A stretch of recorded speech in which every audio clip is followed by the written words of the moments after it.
Long before Mark built his warehouse empire, he was just another middle-class kid with big aspirations. Raised by parents who ran a modest grocery store, he learned early on the importance of hard work. Every morning before school, he helped unload deliveries, stacked shelves, and counted inventory. His father always reminded him that business was about more than numbers. It was about people. Customers weren't just transactions, they were relationships. It was a lesson Mark carried with him through adulthood. His work ethic set him apart at Timmins Electronics. When he first joined, he was just another fresh-faced engineer, eager to prove himself. Within a few years, he had climbed the ranks, earning Dale Timmins' trust. Dale saw potential in him, even hinting at a management role in the future, but Mark had other ambitions. He recognized an emerging need for specialized storage solutions, particularly for businesses dealing with perishable goods. The idea of building something from the ground up, something of his own, ignited a fire in him that couldn't be ignored. At first, Willa had been his biggest supporter. She had encouraged him when he took the risk of leaving a stable job. During those lean years, when money was tight and investors were skeptical, she was right beside him. They worked late nights, cut expenses wherever they could, and pushed through the uncertainty together. There were moments when he doubted himself, but Willa's belief in him kept him going. They had been partners, not just in marriage, but in ambition. Success came gradually, then all at once. Mark secured his first major contract, then another. Soon, Wallace Warehouses expanded, and with it, his vision grew. As the business thrived, so did their financial security. But somewhere along the way, something changed. Willa, once his confidant and greatest ally, became distant. The long conversations that once filled their evenings grew shorter. The warmth between them cooled. Mark attributed it to stress. Perhaps they had both been too consumed by their work. What he didn't realize was that while he had been building a business, Willa had been slipping away. Mark Wallace sat at his warehouse desk, wrestling with a bitter truth. His wife Willa was cheating on him. The evidence was indisputable. He had always trusted her, but now, betrayal weighed heavily on his heart. Willa worked as Dale Timmins' personal assistant at Timmins Electronics, a company specializing in electronic controllers. Mark had once worked there too, before launching his own business. That's where he met Willa, sharp, driven, and full of energy. He was captivated by her wit and beauty, pursued her diligently, and after years of dating, they married, believing they were building a shared future. Starting his warehouse business was a risky leap. Recognizing the rising need for dry and refrigerated storage, he went all in. Willa, cautious but supportive, helped cut costs during those early, grueling years. Together, they endured long nights and financial strain, but eventually succeeded. At 35, Mark had become a prosperous businessman, owning 4 sprawling warehouses and acquiring 100 acres for expansion. A major retailer was considering a long-term lease, potentially his biggest deal yet. His refrigerated facility, capable of storing 30 semi-trucks, had transformed logistics by allowing direct flash freezing of fresh meat, saving both time and effort. Mark and Willa had once been a team, overcoming challenges side by side. But things had changed. Willa, a key figure at Timmins Electronics, was confident, athletic, and magnetic. Her presence was striking, though not conventionally beautiful. At work, she was indispensable. Dale Timmins relied on her completely. Early in their marriage, they agreed to delay having children until they were financially stable. Now, with their finances secure, Mark was ready. Willa wasn't. She avoided the subject entirely, brushing off his attempts to discuss it. They had once excitedly picked baby names together, but those conversations were long gone. Their closeness had faded. Willa never initiated affection, and when they were together, it felt mechanical. Dinner conversations were sparse, often replaced by the hum of the TV. Nights in bed were cold and distant. Years ago, Willa had set up her own bank account, which seemed logical at the time. Now it felt like a quiet wall between them. Mark decided to hire a private investigator, discreetly using company funds, as Willa rarely checked their business finances. Dale, married with 3 kids, was a likely suspect. He and Willa worked closely, traveled together, and had ample opportunity. Although Willa was careful, always answering calls and avoiding suspicious behavior, Mark's instincts told him something was wrong. He contacted Security One, a private investigation firm, and met with its owner, Chris Couples. Explaining his suspicions, Mark made arrangements for surveillance. Chris advised against using business funds for the investigation, and Mark agreed to handle it personally. Weeks turned into months as the investigator gathered evidence, even going undercover at Timmins Electronics. Finally, the truth emerged. A thick folder of transcripts, texts, and videos confirmed Willa's affair with Dale. The most painful revelation? Willa's cruel remarks about Mark, mocking his dreams, habits, and performance. Dale, in turn, belittled his wife, justifying his actions. Mark's emotions spiraled. Anger, betrayal, and the crushing weight of deciding what to do next. Confront Willa? Move out? Divorce? And what about Dale's wife, Gretchen? She deserved to know, but exposing Dale could push him to pressure Willa into leaving Mark. That night, Willa acted uncharacteristically kind, making soup and checking on him. Mark couldn't help but question her motives. Lying in bed, his thoughts crystallized. If his marriage was over, he needed to strategize. He had built his business with bold, calculated moves. This situation would require the same precision. He wouldn't just confront Willa and Dale. He'd make sure the truth came to light in a way no one could ignore. The next morning, Mark woke feeling lighter, his mind clear. For the first time in weeks, he smiled at Willa as she slept beside him. As he got ready, he said cheerfully, "Thanks for last night. I feel great, ready to move forward." She barely stirred, surprised by his sudden change. Over coffee, he casually announced, "I'm going ahead with the new warehouse." Willa frowned. "I thought you were waiting on the retailer's decision." "They're hesitant, but every warehouse I've built was a risk. It always paid off." She hesitated, then nodded. "You've been right before." Just like that, Wallace Warehouses was expanding again, but Mark was setting a much bigger plan in motion. He met with Kelly Parsons to push the project forward, then visited his attorney. His will and corporate structure needed changes, something his lawyer had been urging him to do anyway, ensuring no suspicion. Under the new terms, Willa would keep her shares but have no control over the company. Kelly would take over as CEO, only required to report company profits to Willa.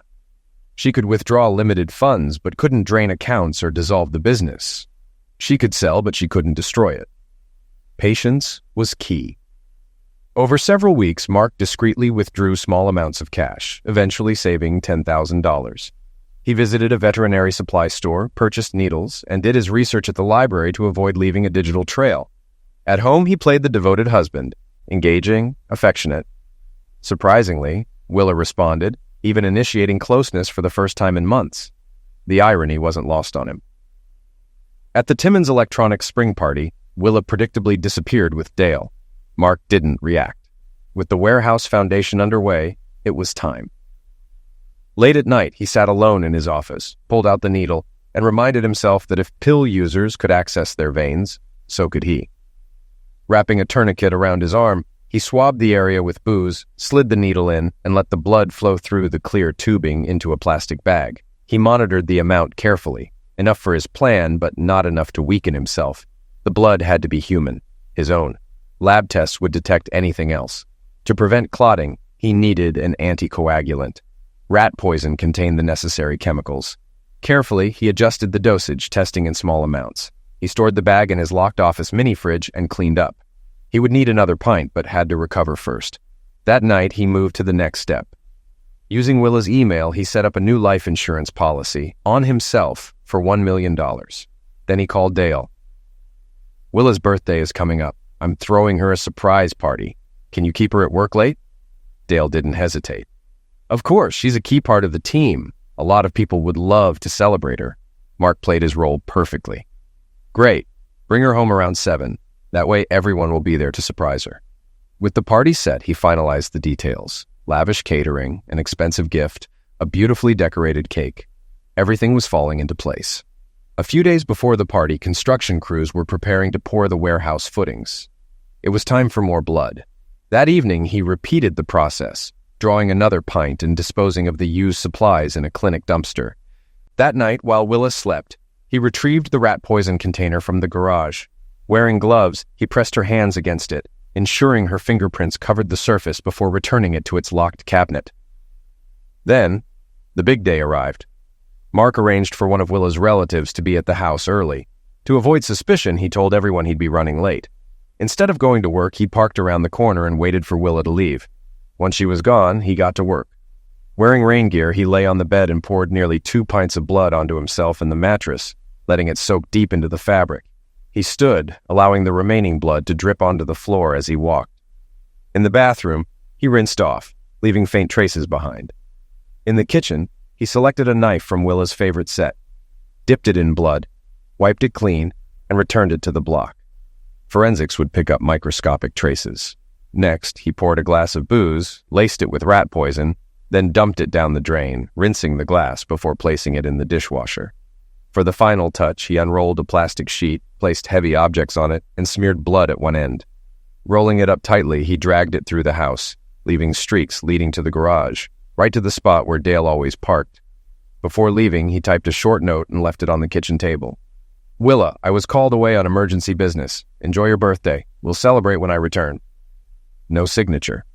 He placed an envelope with proof of Willa and Dale's affair in his desk, knowing police would find it. A few drops of blood had splattered nearby. Instead of cleaning them, he let them be.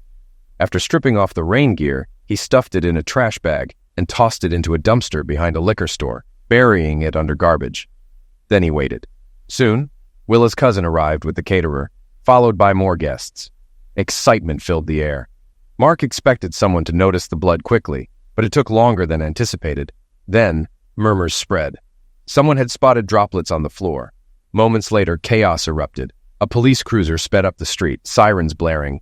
More guests arrived, only to be stopped at the entrance. Officers moved in. At exactly 7 p.m., Dale and Willa arrived in his truck, only to find police cars, family vehicles, and an ambulance lining the street.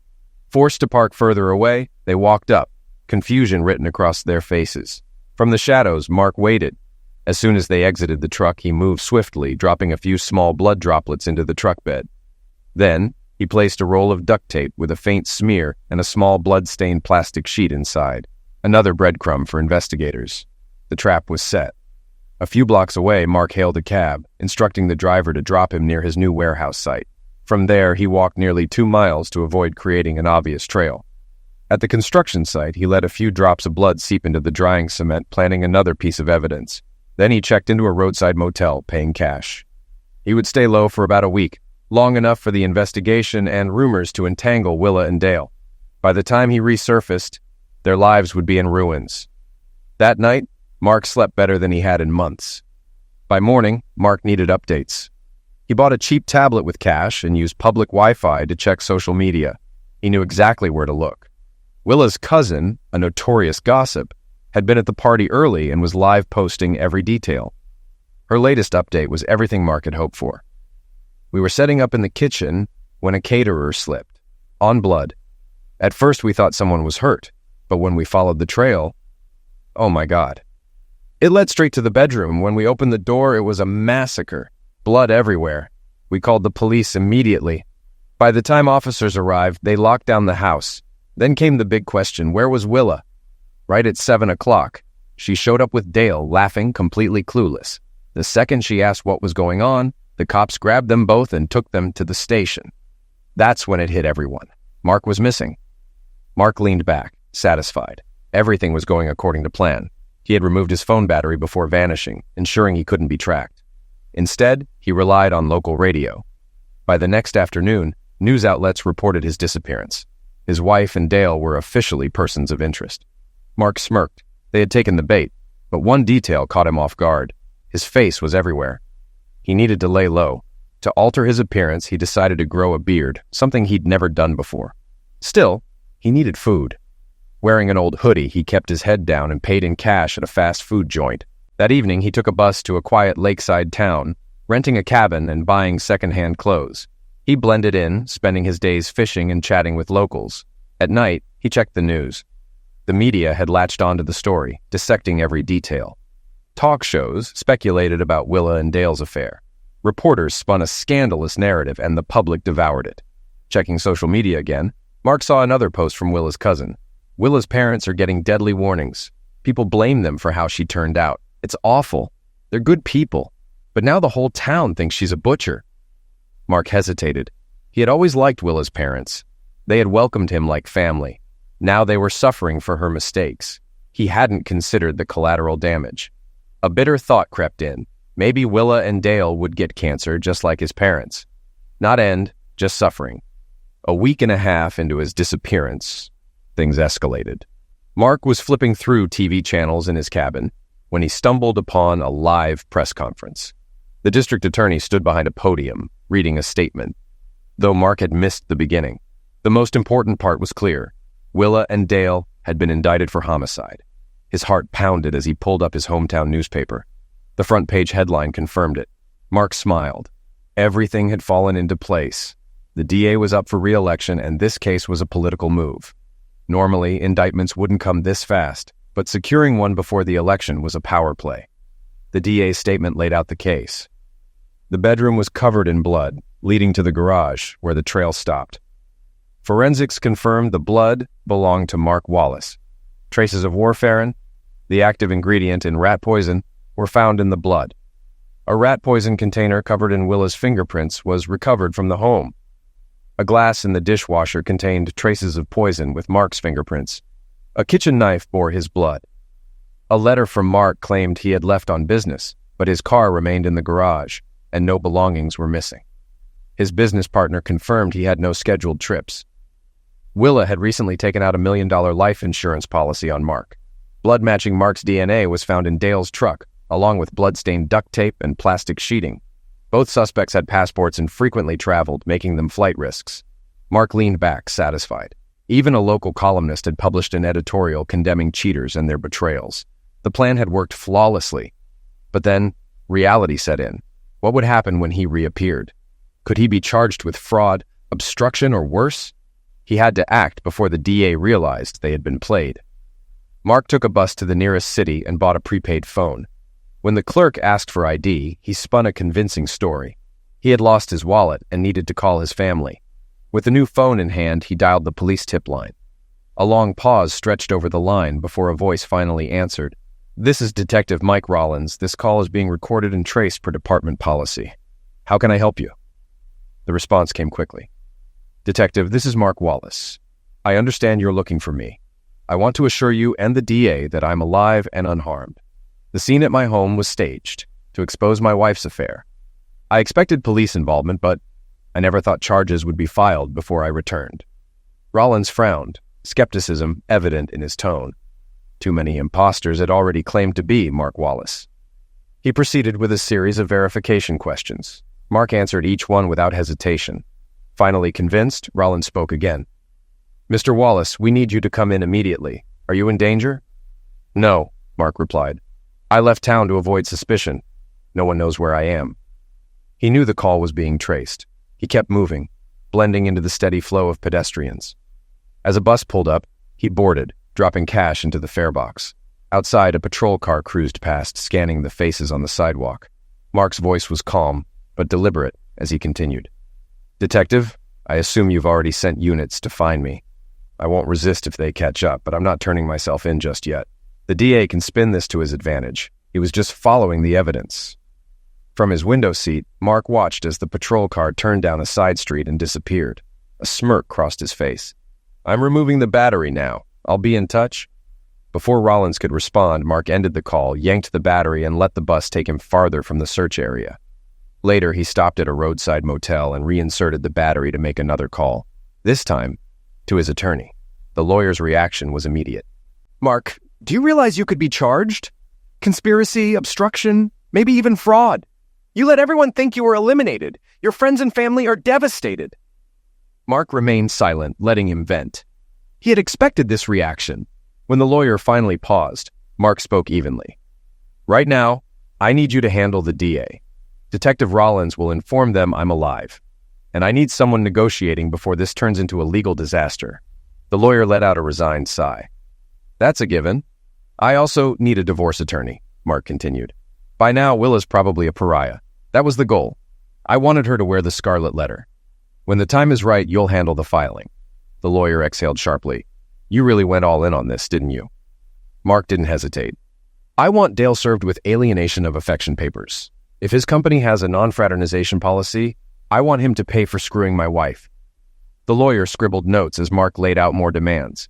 "And I need someone to manage the media when I return. I won't answer questions about the affair, the party, or my disappearance.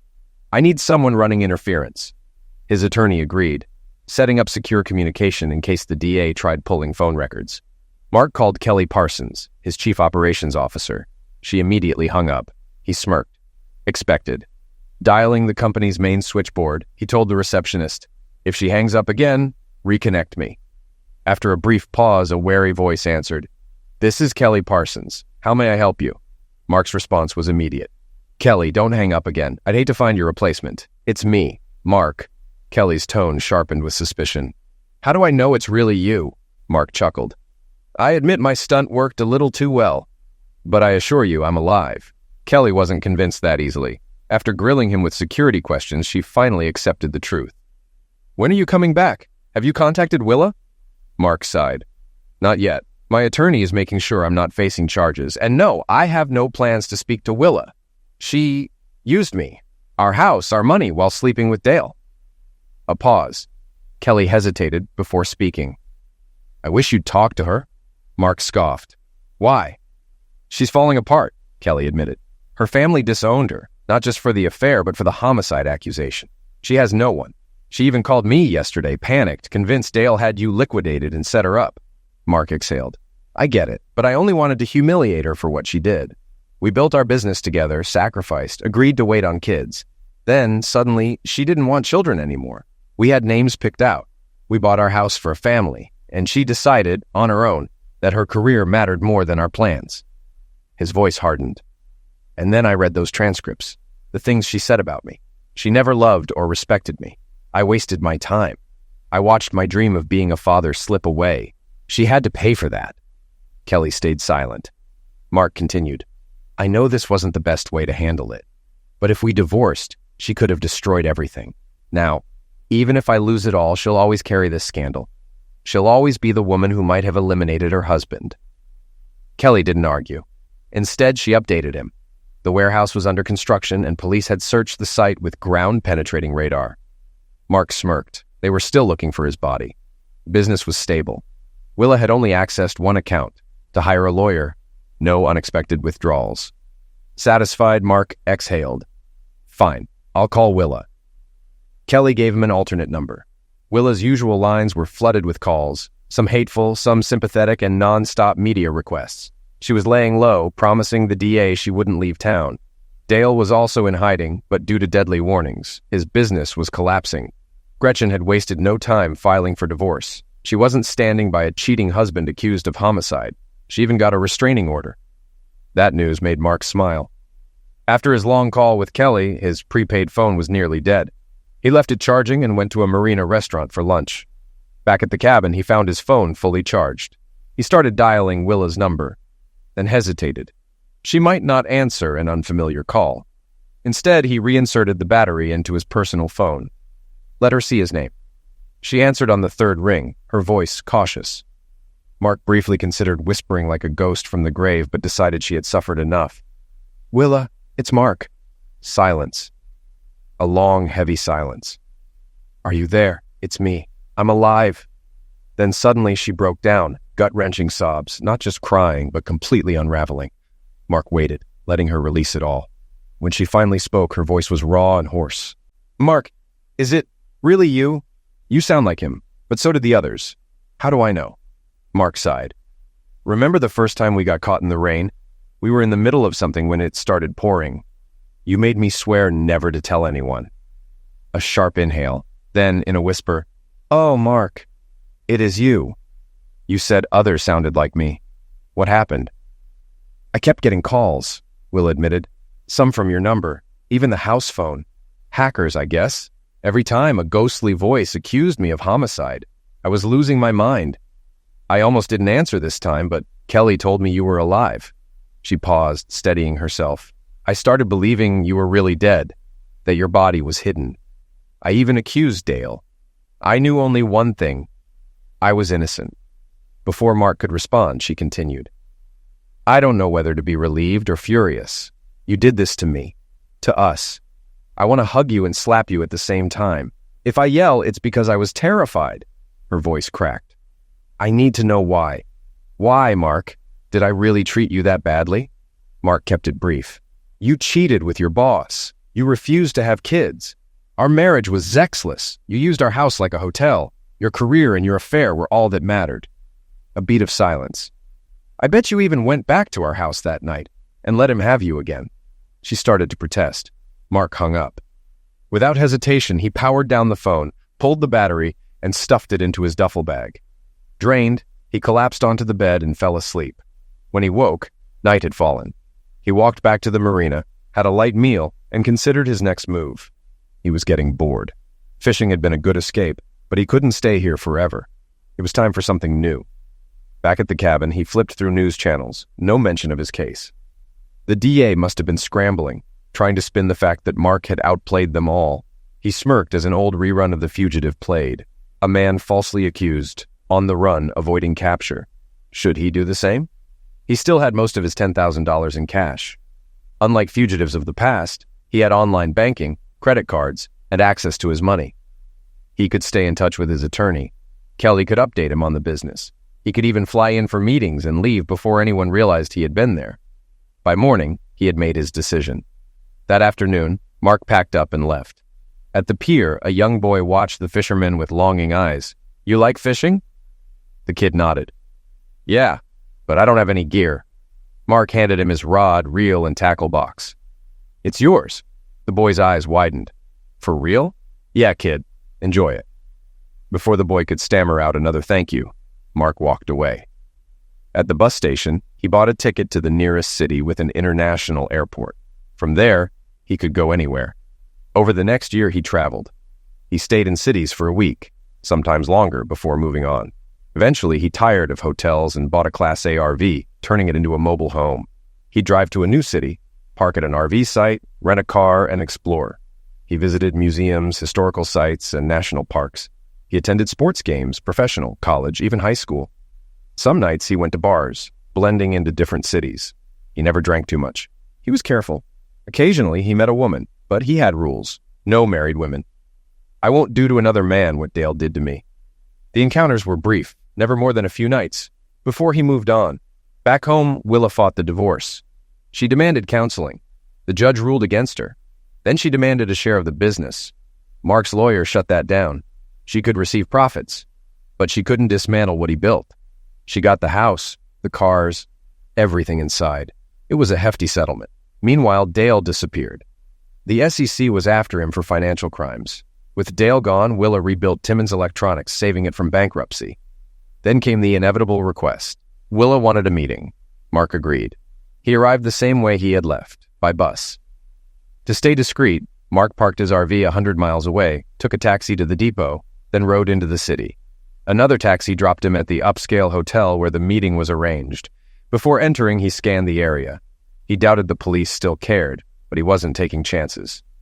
The new DA was drowning in major crime cases, including a high-profile nightclub shooting. Mark's stunt was old news. Inside, he met his attorney, then stepped into the private meeting room. Willa was already there with her lawyer. She looked good, but worn. Stress had aged her. She studied him, noting his leaner frame, neatly trimmed goatee, and casual yet polished attire. The suits and silk ties were gone. Mark leaned forward. "You called this meeting. Start talking." Willa glanced at her attorney, inhaled deeply, then spoke. "Mark, first and foremost, I want to apologize." He sat motionless, watching her. "Dale and I didn't happen because of anything you did wrong," she admitted. "We worked late, had dinner, and things escalated. It wasn't planned. It just happened." Mark remained silent, jotting in a notepad as she continued. "It wasn't about him being better than you. It was just different. I still love you," she insisted. "I want to stay married. I asked for counseling because I believe we can rebuild this. I know now how much I hurt you. Please come home. Your things are still there. We can start fresh." Mark turned the notepad toward her. It was a checklist of common excuses from cheaters. Nearly every box was ticked. "You hit most of the classics. The only ones missing are, it's not you, it's me, and you never lacked love." Her confidence faltered. She wasn't used to losing. Since taking over Dale's role at Timmins Electronics, she had sealed major deals, including one with Kelly Parsons for additional warehouse space. Yet now, she was floundering. Finally, she admitted, "I thought we were getting too old for kids, and my job is demanding, sometimes 60, 80 hours a week. I've been fighting to keep the company afloat. I don't have time for—" She stopped, realizing her mistake too late. Mark's expression didn't change, but his voice was flat. "And there it is. I made adjustments to balance work and life. You think Timmins Electronics can't survive without you working nonstop? He shook his head. I don't know why you want me back. I'd see even less of you than when you were with Dale, and I bet our bed life would be even worse. He stood. Maybe you should find another office fling. That seems to be what you need. Without waiting for a response, he walked out and headed straight for the bus depot. Willa didn't stop him. That surprised him, given her dramatic pleas, but he didn't dwell on it. He wasn't just walking away from his past. He was stepping into his future. At the depot, he called his attorney. Proceed with the divorce. For the first time in years, Mark felt at peace. As he approached the ticket counter, ready to leave it all behind, a patrol car pulled up beside him. A uniformed officer stepped out. Excuse me, sir, are you Mark Wallace? Mark turned to face him. Yes. Is there a problem? The officer's expression remained neutral, but his tone was firm. You're under arrest for false reporting and conspiring to bring false charges against Willa Wallace and Dale Timmins. Hands on your head. Surprised but composed, Mark complied without resistance. Booked at the station, he was placed in a holding cell, awaiting transport to county jail. There, he was fingerprinted, photographed, and told he'd likely make bail soon. When his lawyer arrived, he assured Mark that negotiations were underway. The DA's office wanted this resolved quickly. Mark agreed to a plea deal without hesitation. At the bail hearing, the court debated whether he was a flight risk. I'm essentially homeless, Your Honor, Mark said. My RV is my residence. I'll park it locally to comply with bond terms. Willa's attorney stepped forward, addressing the judge. Your Honor, my client is willing to cover Mr. Wallace's bail, on the condition that he be placed under house arrest at their shared residence. At the defense table, Mark stiffened. His jaw tightened as he turned to his lawyer, shaking his head. This wasn't an act of goodwill, it was a trap. His attorney rose to respond. Your Honor, my client refuses to be confined with his estranged wife. Given the circumstances, he believes this is an attempt at retribution for her public humiliation. He is, however, willing to surrender his passport and comply with electronic monitoring, but not at his former home. The judge studied them both, then asked pointedly, So your client would rather stay in jail? Mark's attorney didn't hesitate. Yes, Your Honor, he requests a speedy trial. The judge sighed. Recess. Counsel, join me in chambers. 15 minutes later, they returned. Willa's attorney looked irritated. Mark's lawyer pulled him aside, speaking in a low voice. The judge is sympathetic. He even laughed about how you exposed Willa and Dale. The DA doesn't want a trial. It would be a media circus. They want this wrapped up quietly. Mark's expression remained neutral. What's the offer?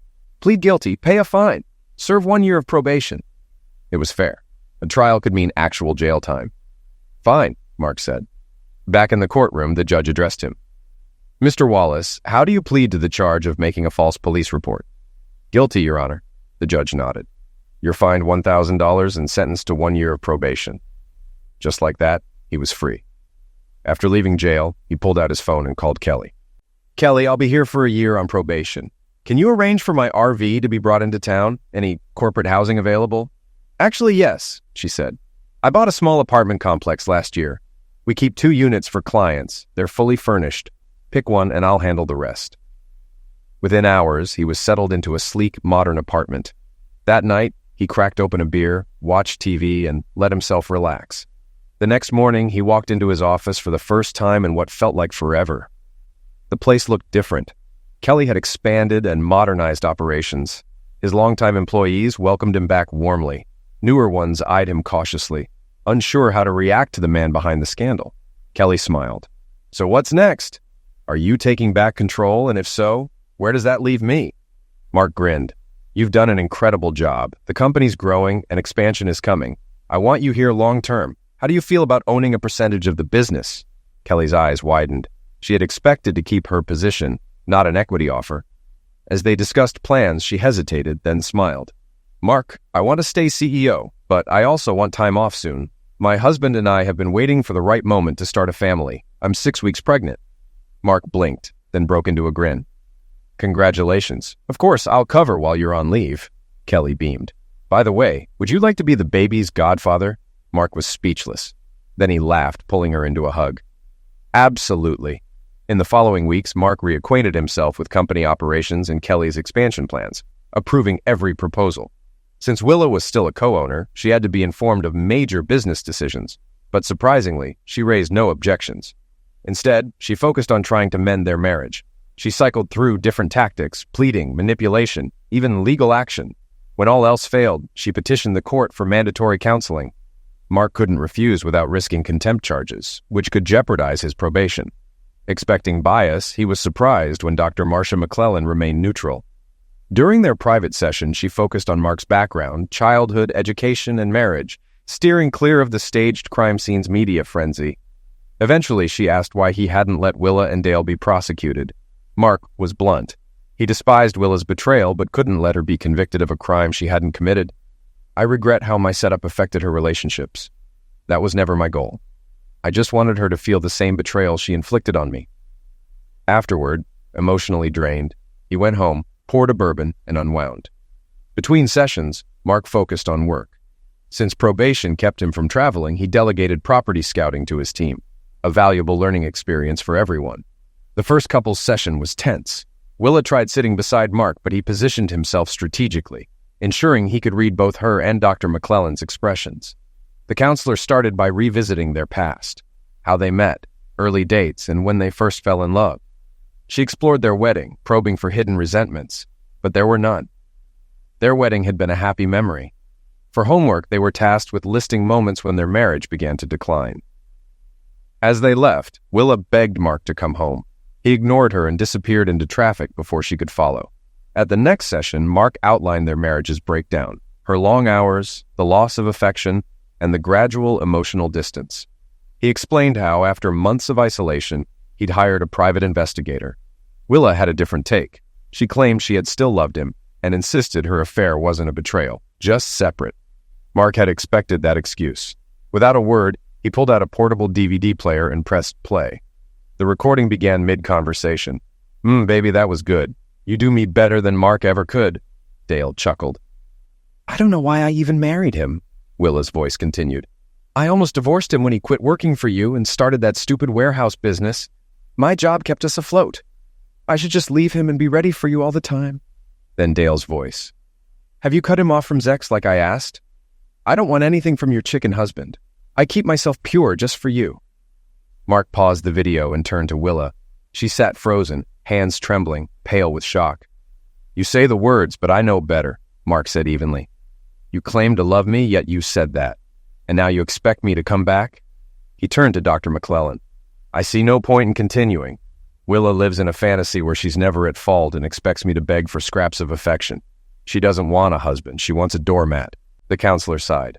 "Unless Willa is willing to make serious concessions, I don't see how this can continue. But I do believe individual therapy could help both of you." Mark nodded, stood, and walked out.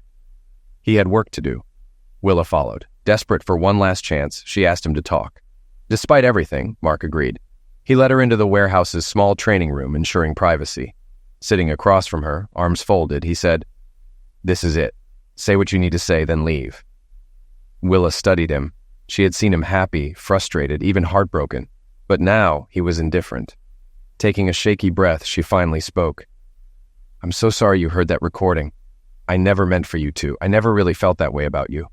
Dale needed his ego stroked. He told me to cut you off from Zex, act indifferent, and discourage you.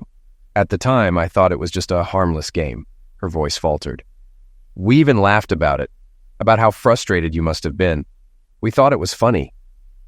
Mark's face remained unreadable, but something inside him cracked. She had no idea how deeply she was cutting him, how her words shattered the last remnants of the love he once had for her. The only thing holding him together was knowing that over the past year, other women had wanted him. None had voiced dissatisfaction. If anything, he had been the one to walk away. Willa swallowed hard but forced herself to continue. "That night, the night of the surprise party, Dale told me what you had planned. We laughed about it. Then we had Zex in his office, twice." Mark's expression darkened, but he said nothing. She hesitated, then pressed on. "At the time, it felt harmless, even fun. But looking back, it was cruel. I demeaned the one person I'd promised to love forever." She drew in a shaky breath. "When we pulled up to the house, we were still laughing. I felt so smug. Great Zex on the side while you threw me a party. I even wondered what expensive gift you had picked out." A bitter, choked laugh escaped her. "I was too full of myself to notice anything was off. I didn't question why people were standing outside instead of hiding, why there wasn't any excitement for my surprise.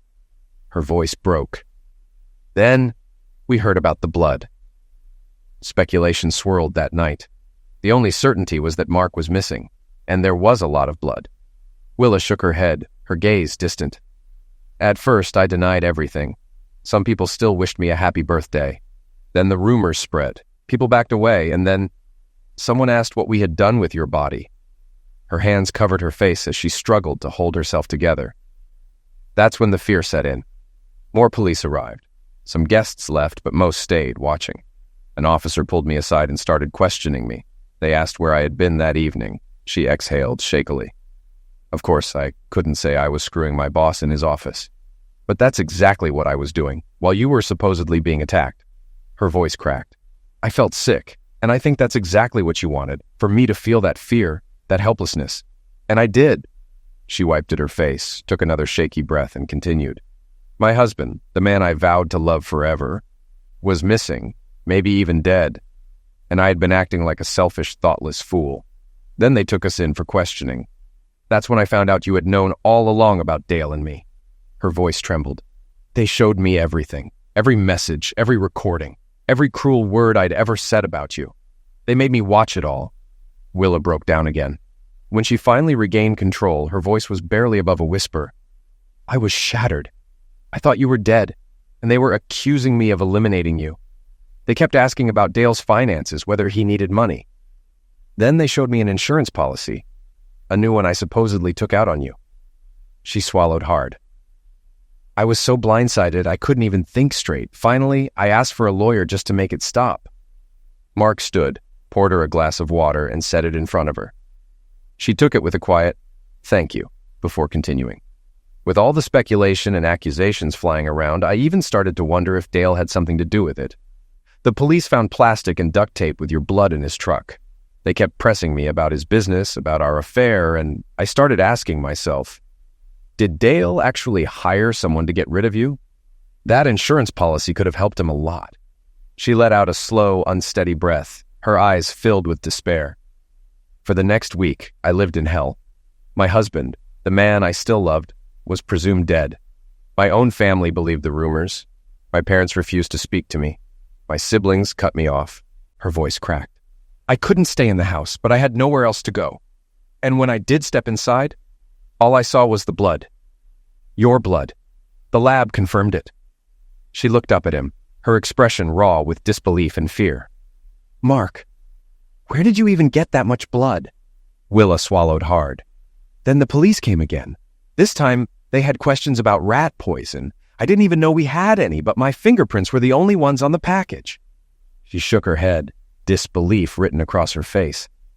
I started losing my mind. I knew I hadn't hurt you, but I couldn't be sure Dale hadn't. He was unraveling too, losing weight, barely eating, barely sleeping. But we weren't even speaking anymore. I only talked to him at work when absolutely necessary. Her voice grew unsteady. Gretchen threw him out, filed for divorce. His business was crumbling. Clients started pulling orders, first locally, then across the country. Her breathing turned ragged. And then, the district attorney went on the news. He said he was taking the case to the grand jury. No one had even declared you legally dead, and I was already facing a homicide charge. A broken sob escaped her. She covered her face, trying to hold herself together. After a long, heavy silence, she finally looked up at Mark, her face wet with tears. Did you hate me that much?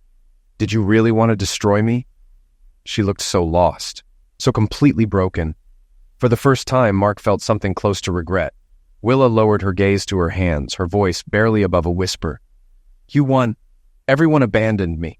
No one at work, no one from my family, certainly no one from your family would talk to me. I was completely alone. Every time I went home to grab some clothes, I found graffiti on the door. Butcher. Liar. Witch. She inhaled sharply, gripping the edge of the table. Then the calls started. I changed my number over and over, but they always found me. I think someone at the phone store was leaking my info. The worst ones came from your number. A whisper on the other end. How could you eliminate me, Willa? How could you do that to me? She shuddered. I was unraveling. I called Kelly a few times. hoping she'd talk to me, but I knew she hated me too. She was your friend, not mine. She took a slow, steadying breath. Then you came out of hiding and called me? I was so relieved. I just wanted to see you, to hold you, to scream at you, to apologize, to do anything to make things right. Her expression darkened. But no, you just let me know you were alive, and then disappeared again. She let out a bitter laugh. Kelly wouldn't tell me where you were. Rumors started again. Some people actually thought you had died and that I was lying to shift suspicion. I knew you were sneaking into town to handle business, but you never once reached out. Never once tried to see me. She exhaled, her shoulders sagging. At least you left me enough money to keep the house, then Dale vanished. Timmons Electronics nearly collapsed. I had to take over and fight to keep it alive. She lifted her gaze to meet his. And now, after all of that, you come back and demand I have kids? Mark, I'm barely holding everything together. How can I raise a child when I'm working 16, 18-hour days? What kind of life would that be for a baby? She leaned forward, pleading. 100 employees depend on me. Their families depend on me. They need me. Mark studied her in silence. She was passionate, driven. But beneath it all, she looked exhausted and desperate. I just want my husband back, she whispered. I want my marriage back. Is that too much to ask? Can't you forgive me and let us love each other again? She reached across the table, hoping he'd take her hands. But Mark didn't move. He didn't pull away, but he didn't meet her halfway either. Is it my turn now? His voice was calm even. Willa swallowed hard and nodded. His face was unreadable. When he spoke, his tone was measured, controlled. You say you want our marriage back, but which version? The one where we had a future, planned for kids, built a life together? Or the one where you came home only to sleep after spending your days in your boss's bed? She started to answer, but he held up a hand. No. I listened to you. Now you listen. She shrank back. You claim you want to be married to me, yet you say you need to work endless hours to keep Timmons Electronics afloat. So tell me, Willa, where do I fit into that? When exactly do you plan to be my wife? His words were quiet, but each one hit like a hammer. You sleep, right? He continued.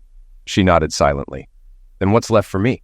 Am I supposed to sit around waiting for you to notice me? Grateful for whatever little attention you throw my way? He shook his head. I refuse to be a placeholder in my own marriage. If Timmons needs you that much, maybe it deserves to fail. Dale never worked that much, and it was his company. Yet somehow, he had plenty of time to make his wife feel loved, while also screwing you every day. Her face burned with shame. You have vice presidents, don't you? What the hell are they doing all day? Maybe you need to cut some dead weight. He pushed back his chair and stood. And finally, I want something real. A life outside of work. A wife, not a roommate.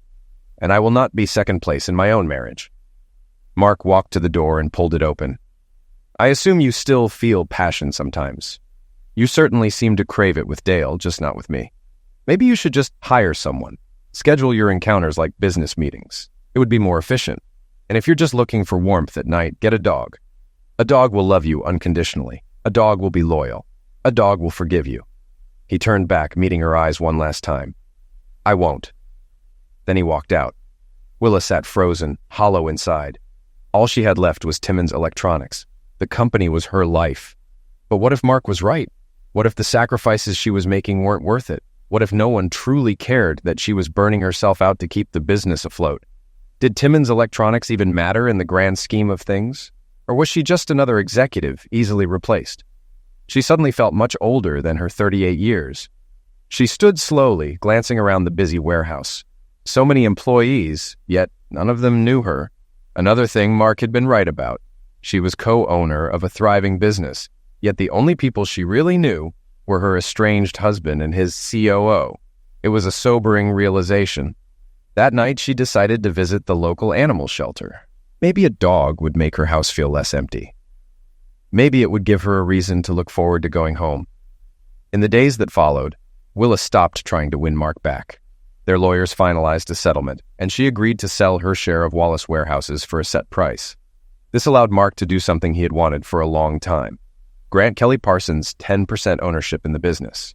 Mark resumed day-to-day operations while Kelly took her maternity leave. She stayed home for 12 weeks after the birth of her son, James Mark Parsons, named after her husband and her boss. The baby was adored by all, and Mark took his role as godfather seriously. even though Willa had been named godmother. She embraced the role fully, doting on James and later volunteering to be the godmother, or honorary aunt, to any future children Kelly had. Over time, Willa learned to delegate responsibilities and build a leadership team she could trust. This freed up her schedule, allowing her to finally have a life outside of work. She didn't date much, but occasionally had casual companions. No long-term commitments, just company when she wanted it. Once Kelly returned to work and Mark finished his probation, he hit the road again. His RV became his home as he traveled the country, both as a tourist and a businessman, scouting locations for potential warehouse expansions. Occasionally, he shared his bed with a woman for a night or two, but he was in no hurry to find another life partner. First, he had to learn how to be alone without feeling lonely. He realized he didn't need another person to feel fulfilled. That understanding took the pressure off any new relationships, allowing them to evolve naturally, without expectations. Years passed. His business grew, expanding into new markets. He occasionally returned home for in-person meetings with Kelly and the executive team, staying just long enough to assess operations and ensure the company was on track. These visits were productive rather than stressful, reinforcing his leadership while keeping the business running smoothly in his absence. During these trips, he also made time for his godchildren. Kelly, not wanting James to grow up as an only child, had more kids over the years. Each pregnancy brought Mark back to town, temporarily stepping in to oversee operations. In between work, he took the kids on camping trips, visited amusement parks, played baseball with them, attended their soccer games, though he never quite understood the hype, and joined countless family cookouts. Whenever Willa attended these gatherings, he remained polite. Over time, their interactions became less strained. Did Mark ever remarry? Did he ever have children of his own? Maybe he did, maybe he didn't. This isn't the full story of his life. But one thing he never regretted was how he had exposed Willa and Dale. It had been a masterstroke, unraveling whatever future they might have imagined together. In the end, it had been a brilliant trick, a bloody good trick.